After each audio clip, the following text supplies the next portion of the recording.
सभी को मेरा नमस्कार। एक बार फिर से स्वागत करते हैं आपका द जीनियस जंक्शन आपके अपने यूट्यूब चैनल में। आज मैं आपके लिए लेकर आई हूँ कक्षा 12वीं आरोह पुस्तक में वर्णित पाठ 13, जिनके रचनाकार हैं फणीश्वर नाथ रेणु जी। सबसे पहले पाठ का सार बताने से पहले मैं आपको थोड़ा सा लेखक के बारे में बता देती हूँ।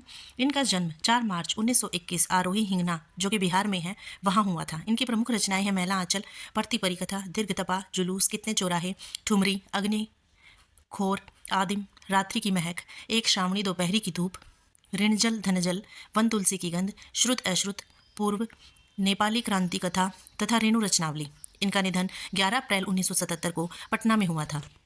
इनके बारे में कहा जाता है, कुछ ऐसे चरित्र होते हैं जो प्राण प्रतिष्ठा पाते ही अपने सृजनहार के बंधे बंधाए नियम कानून नीति अथवा फार्मूले को तोड़कर बाहर निकल आते हैं और अपने जीवन को अपने मन के मुताबिक गढ़ने लगते हैं। हिंदी साहित्य में आंचलिक उपन्यासकार के रूप में प्रतिष्ठित कथाकार फणीश्वर नाथ रेणु का जीवन उतार चढ़ावों एवं संघर्षों से भरा हुआ था। साहित्य के अलावा विभिन्न राजनीतिक एवं सामाजिक आंदोलनों में भी उन्होंने सक्रिय भागीदारी की। उनकी यह भागीदारी एक ओर देश के निर्माण में सक्रिय रही तो दूसरी ओर रचनात्मक साहित्य को नया तेवर देने में सहायक रही।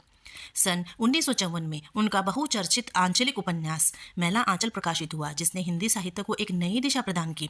हिंदी जगत में आंचलिक उपन्यासों पर विमर्श मैला आंचल से ही प्रारंभ हुआ। आंचलिकता की अवधारणा ने कथा साहित्य में गांव की भाषा, संस्कृति और वहां के लोक जीवन को केंद्र में ला खड़ा कर दिया। लोकगीत, लोकोक्ति, लोक संस्कृति, लोक भाषा एवं लोक नायक की इस अवधारणा ने भारी भरकम चीज एवं नायक की जगह अंचल को ही नायक बना डाला।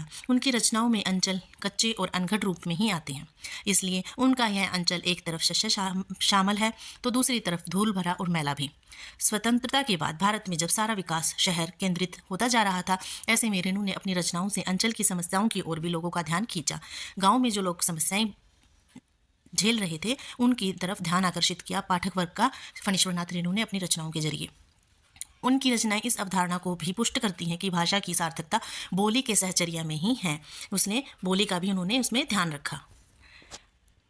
अब हम पाठ के अभ्यास कार्य को दोहराने से पहले एक बार पाठ का सार देख लेते हैं कि इस पाठ का सार क्या है।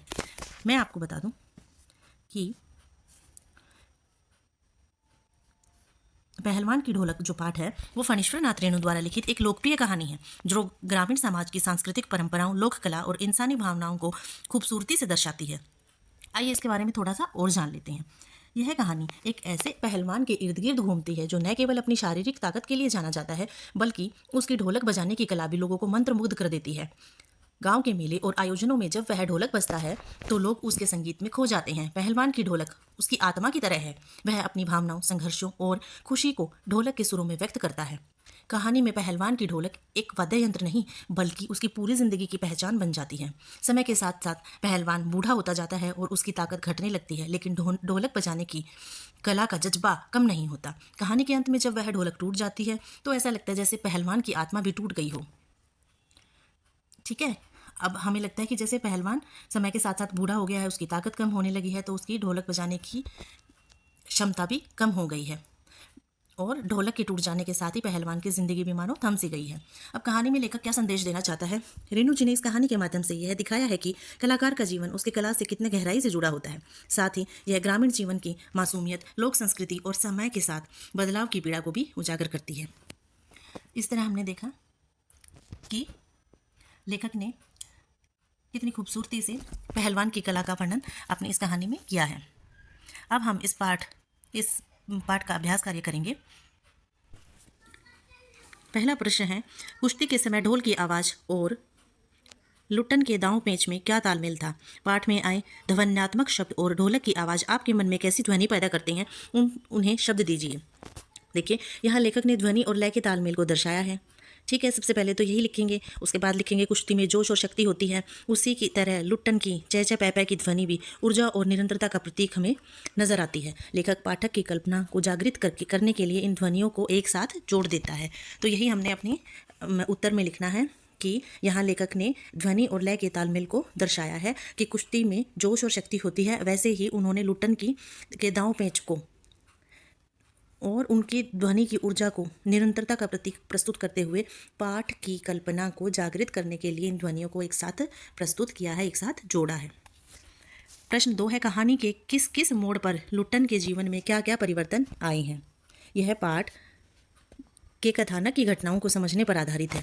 यह जो प्रश्न है वो कथानक की घटनाओं को समझने पर आधारित है। लुट्टन के जीवन में विभिन्न मोड़ों पर बदलाव आए हैं, जैसे उन्होंने अपना पूरा जीवन संघर्ष में जिया है, आत्म साक्षात्कार और परिस्थितियों के प्रभाव उनके ऊपर क्या क्या रहे हैं उसका वर्णन भी इस पाठ में हुआ है। इसके बाद आता है प्रश्न 3। लुट्टन पहलवान ने ऐसा क्यों कहा होगा कि मेरा गुरु कोई पहलवान नहीं है, यही ढोल है। इसके उत्तर में आप लिख सकते हैं, यह कथन प्रतीकात्मक है। ठीक है, इसका अर्थ है कि बाहरी परिवर्तन हो सकता है लेकिन मूल तत्व वही रहते हैं।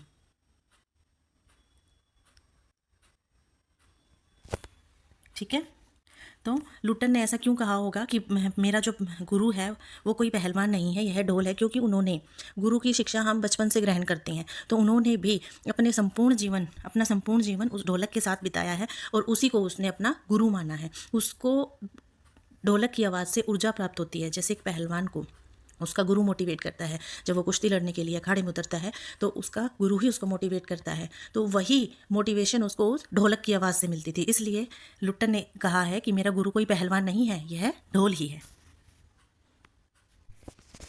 प्रश्न 3 है, लुट्टन पहलवान ने नहीं, प्रश्न 4 है, गांव में महामारी फैलने और अपने बेटों के देहांत के बावजूद भी लुट्टन पहलवान ढोल क्यों बजाता रहा। इसका उत्तर हो सकता है, लुट्टन पहलवान गांव में महामारी फैलने और अपने बेटों के देहांत के बावजूद ढोल बजाता रहा, क्योंकि ढोल बजाना उसकी ज़िंदगी का एक अभिन्न हिस्सा था। यह न केवल उसकी पहचान थी बल्कि उसकी आंतरिक शक्ति और साहस का भी प्रतीक था। सबसे पहले तो यही आएगा, संघर्ष और जीवन की सच्चाई को उसने स्वीकार किया। लुट्टन पहलवान ने जब अपने जीवन में कई उतार चढ़ाव देखे थे तो उन्होंने क्या सोचा कि महामारी और अपना निजी दुख के बावजूद भी उसने अपने कर्तव्य और परंपरा को निभाना जारी रखा। दूसरी बात है सांस्कृतिक परंपराओं का सम्मान करना।